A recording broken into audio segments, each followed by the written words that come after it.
Yo, yo, yo, what's up, gamers? Today we're on the Overkill Podcast, number 24. Was 6 months of doing this already? It's pretty crazy.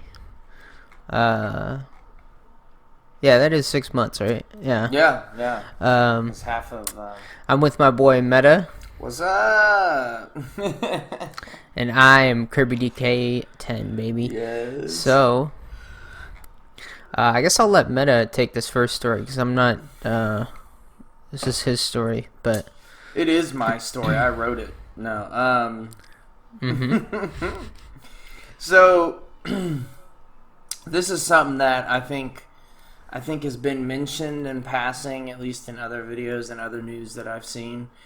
But Nintendo, the Nintendo president has come out and just said that, longer game cycles are unavoidable. They're essentially going to happen, even for Nintendo. Games are becoming bigger. People are wanting more content. And,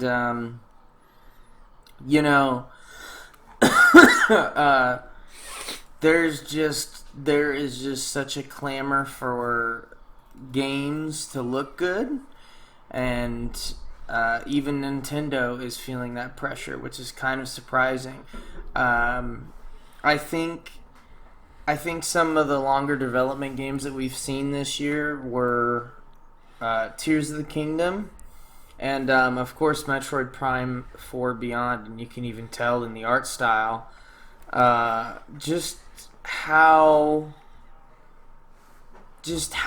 like graphically intensive they are for a Switch to handle. And I guess we'll go ahead and go over this. I mean, he kind of mentions the first new 2D Mario game was Super Mario Bros. And that was the first 2D game in like 11 years.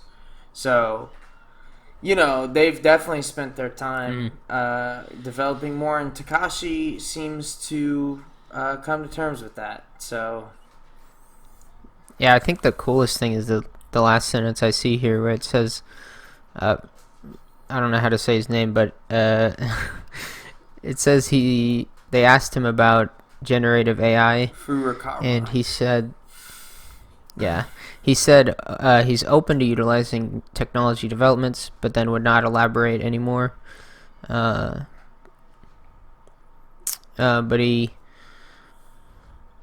they would continue to, or I guess they cannot be created by technology alone.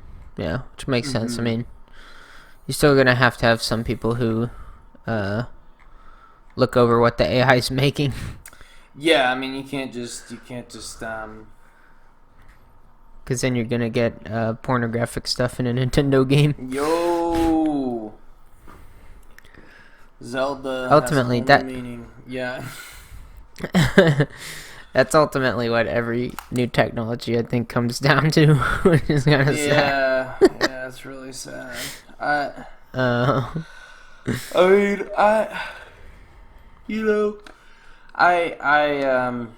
think it'll be really sad the day that games are made by AI.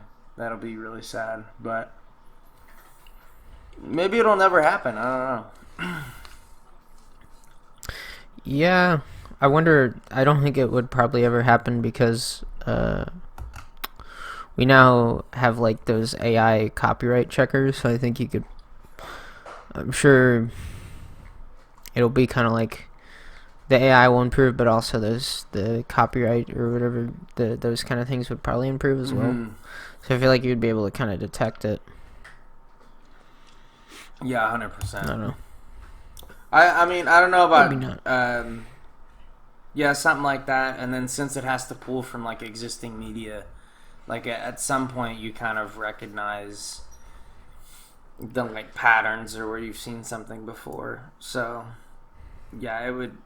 I don't know. It's not there yet, and people always talk about AI being this great thing, but so far I haven't been too impressed. But anyways, and I think I would prefer Nintendo to take longer on their games because there is just so many games out there that like I feel like them taking their time and making a really good game at least once a year. It seems like that's kind of been their strategy, is make like one big game every year. But yeah, pretty cool. That is pretty cool. Yeah, I guess we can move on to. I assume you don't know too much about this story either, but interesting article I found by PC Games. So essentially, I know a lot about it, but it also calls me out. It does. So essentially, what they've done is only 10% of Steam IDs are public, which that's really low. And they essentially took the data from those accounts, and they found that $1.9 billion worth of games were purchased, but then never played. And so what they did is they basically took that 10% and they multiplied the 1.9 by 10, so you get 19 billion. Games worth of games that people have bought and never played. I don't know how accurate that is, because I do seem to find that people that keep their profiles private typically don't own a lot of games, but that's just in my experience, and maybe I'm wrong. But yeah. Yeah, I don't know. I mean, a lot of people I know keep their Steam private just because, especially in Counter-Strike, if you keep your Steam profile like open, some people just like who like aren't even in your game, they'll just like come across your profile and be like, I want your knife. Yeah. They try to trade with you and stuff, which kind of can be annoying, but I still get messages. I don't know. Sometimes. At least I used to. Yeah. It's just. Yeah, I don't know. I mean, this kind of makes sense. I oftentimes just buy games, and then I'm like, yeah, I'll play that eventually, and I never get around to it. Never happens, yeah. I mean, I've done it before, too. I think my biggest crimes are, like, Elden Ring or all the From Software games. Like, I bought, all of Dark Souls and all that, and then I never really played them. I think my biggest one is Hollow Knight, I think. I think I never played that. And also Cuphead. I bought Cuphead on a sale and then just never played it. Yeah, dude. Cuphead, bro. I don't know. Yeah, I never finished Cuphead either. It's just sad. But yeah, I just thought that was interesting. I don't know how much we can really get out of that story, to be honest with you. When did I get Celeste? Yeah, I don't know. I guess I have Celeste too. Oh, see? And then you forget, like, I've forgotten a ton of games I have. And then a lot of times they'll, like, bundle in games that you don't really want with other games, like, during sales. And so you just end up with, like, a bunch of games that you never plan on playing in the first place. Dude, yeah, I think I'm going to try to go through my whole library at some point and just cull through games that I've never played. And try to beat them. I don't think I'm going to ever try it. Because I've tried to 100% games, and all the time that's just made it less fun, I guess. Oh. Fair enough. I agree. Yeah. I don't enjoy 100% in games. I think it sucks. I think unless you really enjoy the game, you shouldn't do it. Yeah. Yeah. And that's kind of like that with, like, everything. It's like with books or whatever, it's like, you're never going to reread a book unless you, like, really, really loved it. And I feel like games, like, the equivalent of, like, rereading a book is, like, either 100%ing it or playing it again. 100%ing it, I think, is accurate because, like, you just play the game so much, it's basically like fucking playing it again. Yeah. Well, yeah. I guess we can move on to our next story. Supposedly, Verdansk from, Warzone 1 is going to come back in, I guess, Call of Duty Black Ops 6 that I'm excited in their about. Warzone experience. Yeah? Yeah, I mean, not so much because I really want to play it, but more just because it's kind of them admitting that their new map sucks. Yeah, I'm surprised because I thought it was rumored that it was going to come out this year, but I guess that never happened. was really tragic. I don't know how many people actually like that. I hope. I mean, yeah. The new Warzone map they added. I thought the one they added for Modern Warfare 3 was better than the Modern Warfare 2 one, but it's not hard to improve on garbage, I guess. So. Yeah. Basically. Whoa. Here come the kitties. Apparently their mainline map is going to be Avalon, and it's not clear what the code name for that is, or what the actual name is. The code name's Avalon, and then the code name's Saturn. I guess that's for the next Call of Duty game. What was it public? Yeah, that. I'm sure. I believe the next Call of Duty game is going to be the Black Ops 2 like reimagining, but. Kind of like Cold War was for Black Ops 1? Yeah. Yeah, I don't know. They call it.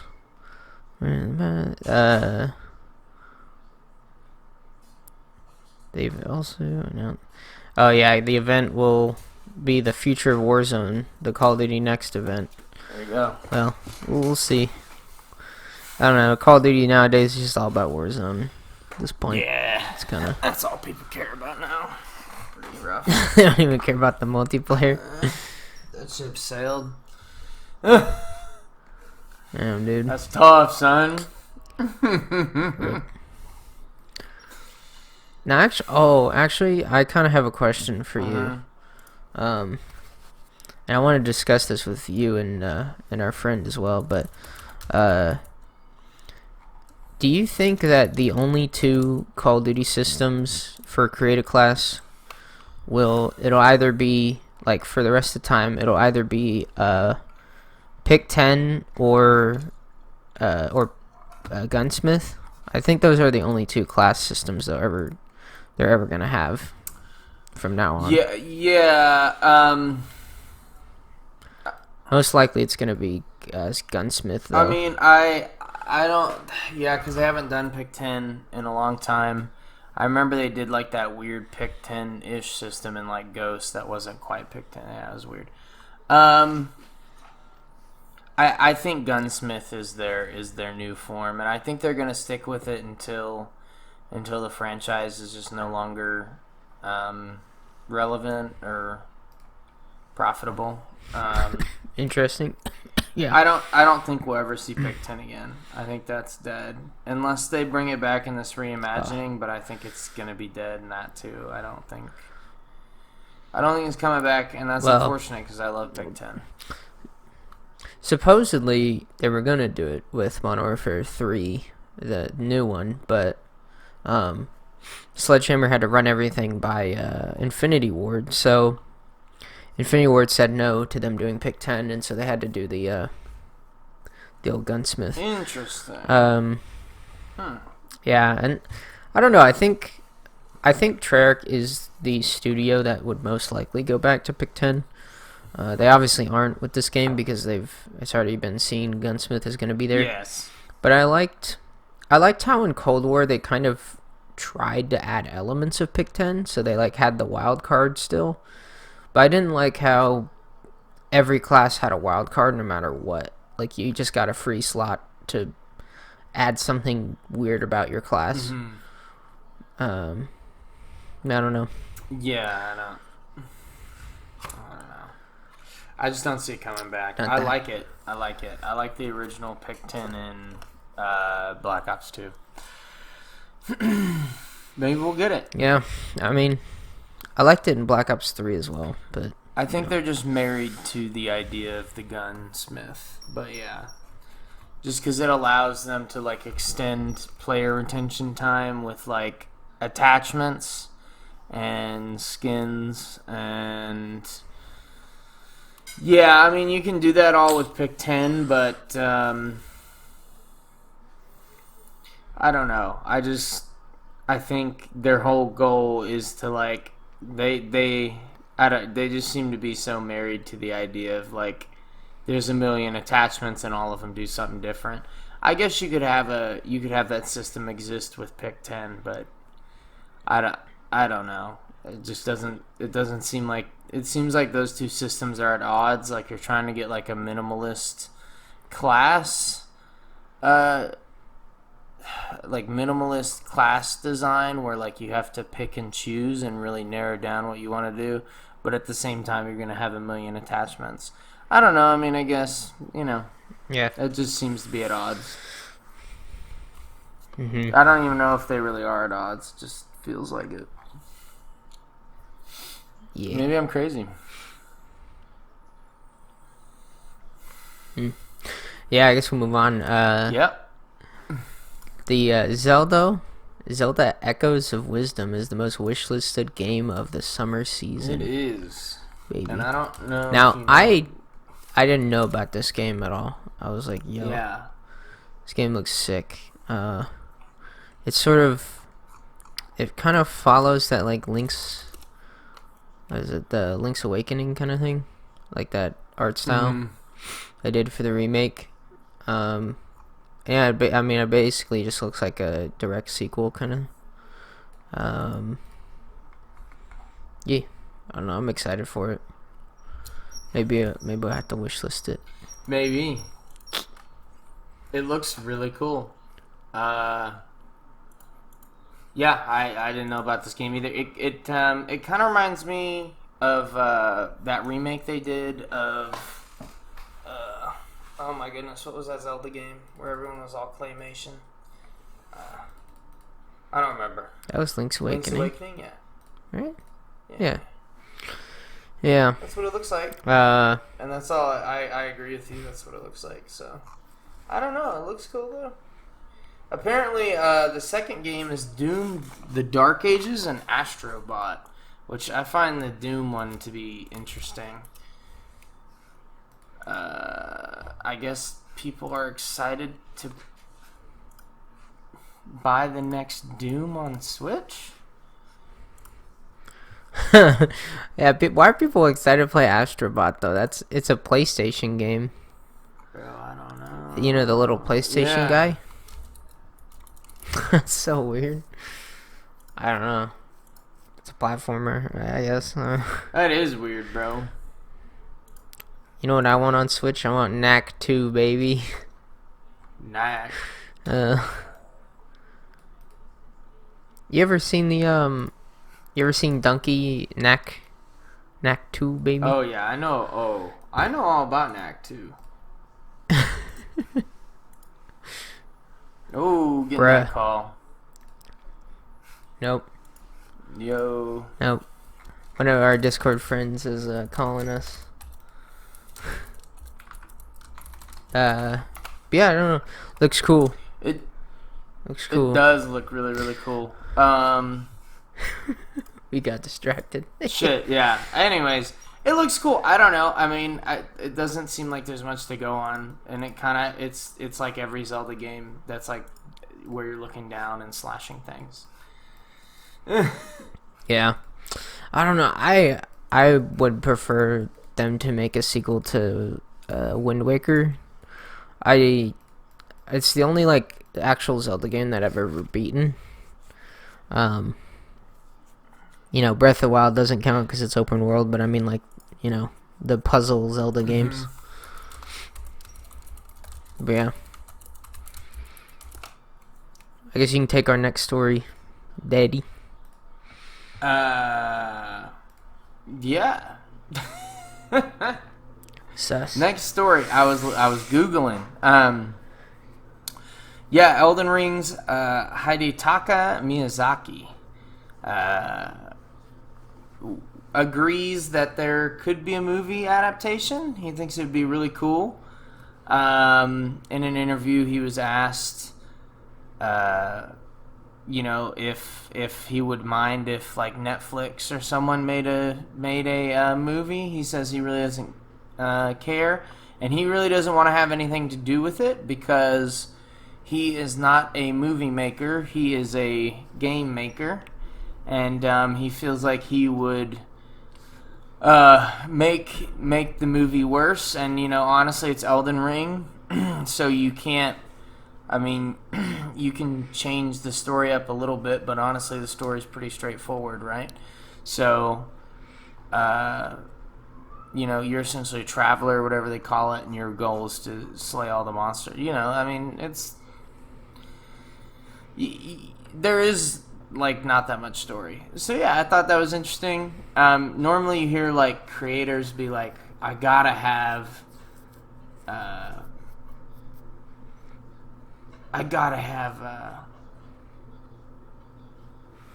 creative control. Yeah, I gotta be so deeply involved that it's like they forget about their main franchise. I know that's happened for a few things in media, but yeah, I like that. That's pretty awesome. I don't know. I personally think that the game should be I think you can change a little bit of stuff with regards to the creativity of things, but I think especially with the Fallout show, and there's been other video game adaptations that they kind of change so much that it loses what it was originally. Yeah. I don't know, that can't happen with this type of thing, but yeah, I think the game developers should kind of stick to the games, and the TV guys should stick to your own take lane, the inspiration. You sick fucks. No. Anyways, I thought that was cool. I guess we can move on because we're going on to another big game, baby. One that we both pre-ordered and I haven't even opened. Dawn Trail, Final Fantasy XIV, the newest expansion. It now officially has the highest player count of all time for an MMO. I'm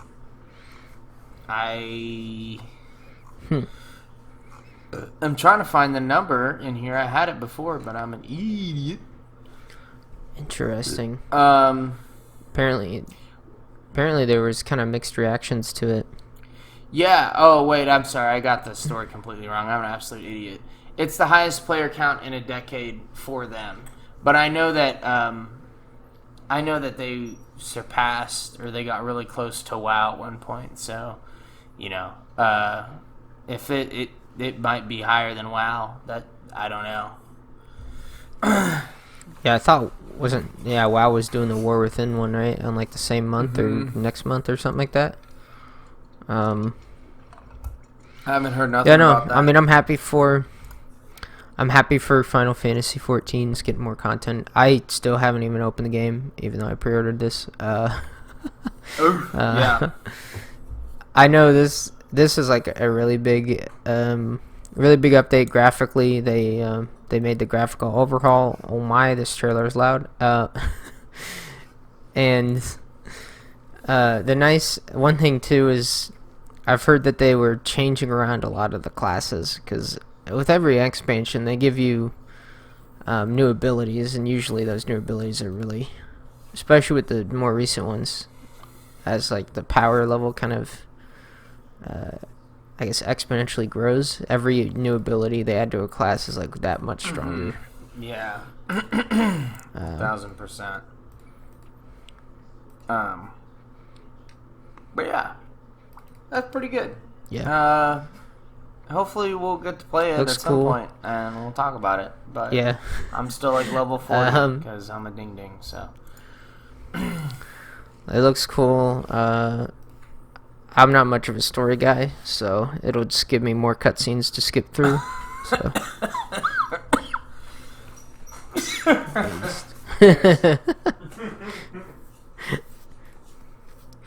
It's on to our next one, baby. I didn't know this happened. It's happened 10 months ago, but 10 months late, baby. But the Charles Martinet, I was surprised by this. He's the voice of Mario, if you don't know. He actually retired. I figured this out while trying to get another story because it was saying they were looking for a new voice actor for Mario. And I was surprised because I was like, wait a minute. My guy expected him to be dead. I mean, he is old, so.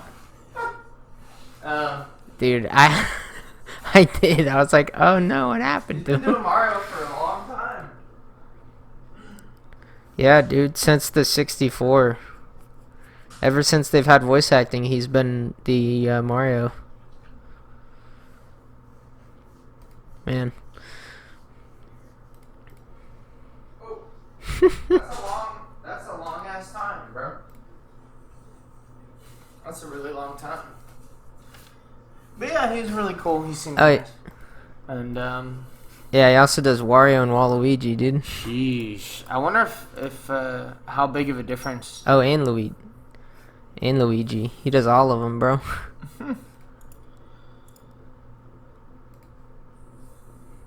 Sorry, what were you gonna say? Apparently, they also had him cameo in the movie too. Is that like Mario's dad? Who is that? I don't even know who that is, but yeah, really cool. Yeah. He seems nice. I've seen some of his interviews. He seems nice. Yeah, what a legend. Speaking of legends, baby. New Mario and Luigi game is coming out. I had no idea this was coming out. Apparently it was in the direct that happened like 2 weeks ago. Am I right? I know, dude. I forget there are even Nintendo Directs. I forget about Nintendo sometimes, honestly. Damn. Yeah. But they haven't announced who's making this new Mario and Luigi game because the team that made it before was Alpha Dream, and they closed in 2019. So, Oof. Yeah, I don't know. I mean, I don't know. Who do you think would make an RPG for Nintendo? Squeenix. Obviously Squeenix. Dude, I don't know off the top of my head for Nintendo. Man, maybe the Rabbids people? Because they did that game with them? Ubisoft? Yeah. I mean, because I thought they had some of the original Mario people on that team too. And maybe I'm smoking something, but I could have sworn that like some of the original people that made Mario were also on like the Rabbids team recently that made the Mario and Rabbids game, and they were like from the Ubisoft side. So maybe not, maybe. But that's what comes to my mind first. Yeah, I found this other article. It's saying some of the original developers are working on Mario and Luigi Brothership. So they at least have some of the staff that's working on it. Maze. Huh.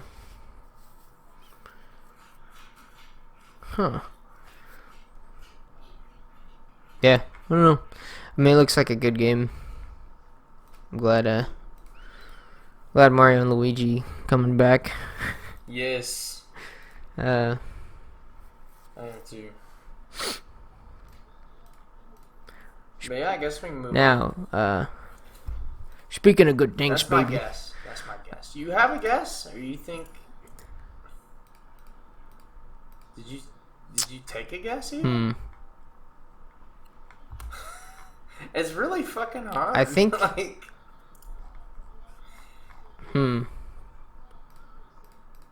Well, I wonder if like the guys from Sorasoft. Oh, okay. The people or Sora, whatever it is.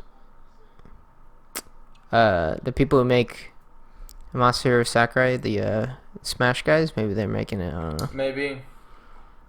That's the only Nintendo dev I know, because I think HAL Laboratories fell off, right? They died. Yeah, or are they still a thing? They're gone. I'm almost certain on that. Maybe I'm wrong. Oh yeah, it dissolved in 2002. Oof. But yeah, speaking of great things in gaming, dude, the Xbox 360 era. I found this article. It says the Xbox 360 era was the peak of gaming, Yes. and it's been downhill from there. And it's a reader of this, I guess, website. He posted, or I guess he sent them like a letter, and basically was saying that the PS3 and the Xbox 360 were the best era in gaming, and it's been downhill from there. Now, see, I would disagree with this article. I think, for me personally, I think the GameCube was the best era, just because that's the one that I started playing with, and the 360. The only reason I say it's not as good as the GameCube is that's whenever they started adding microtransactions and Yeah. other kind of scummy practices, and that's where the start of the greed and the downfall of gaming greed. started. Yeah. What's your opinion, Well, Meta? obviously everyone knows that the Nintendo 64 was the best. I hate to tell you. Boo. But yeah, I disagree with this as well. I mean, there was a lot of good games for both, but you know, I think old games just have a little more character, and to me, that's more important. See, I like the GameCube a little more because it's like the N64 in that there's no microtransactions in the games yet, And but it has some it's a little bit character. higher. It's a little bit higher graphic quality. Mm-hmm. And it still has some of those games that have a lot of like iconic like graphics and styles and stuff. Yeah, it's got like it also has tons of platformers still, which I feel like the Xbox 360 and the PS3 were sorely lacking. Yes, they were. Not exactly the best platform for any of those games. Sorry. Oh man, I got cut off. Yeah. Tons of shooters and stuff, and third person and first person shooters. Yeah, that's all cool, mainly. but that's forgettable. Yeah. Oh my. Now I just got a question for Meta. What is your favorite zombies map from Call of Duty? My favorite zombies map? Shoot. Man, you know. Why? Okay. Here we go. I was like, goodness gracious. I mean, Derise, I think, is really fun. I think it would have to be one of the World at War maps.